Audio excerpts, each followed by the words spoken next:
with his clothes on. The morning call has been and gone, and he might not make the flight, but he will try. Yeah. Bit by bit it comes back to him, a bunch of Belgian businessmen and a strange drinking game. Oh God, why? Come home, Billy Bird, international business traveler. Come home, Billy Bird. He hails a cab, but the driver sucks. He drives so slowly and he talks so much that it hurts Billy Bird's aching brain. Yeah. He runs from the cab to the check-in desk.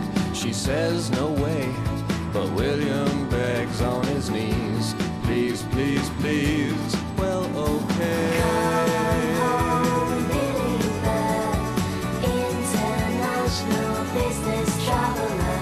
Come home, Billy Bird.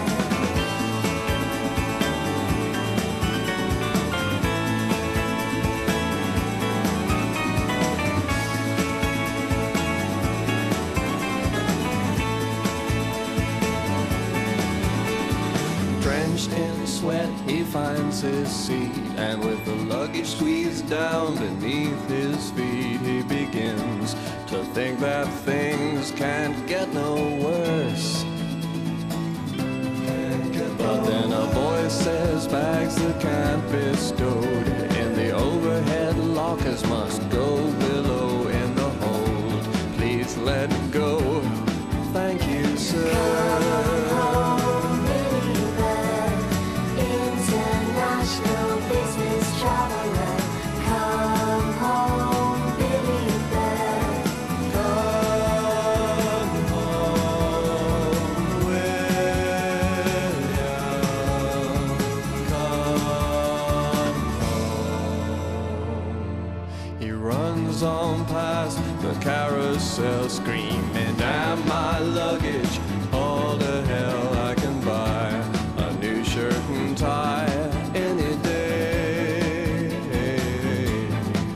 He rides from the airport into town to the high school football ground where his son has just begun his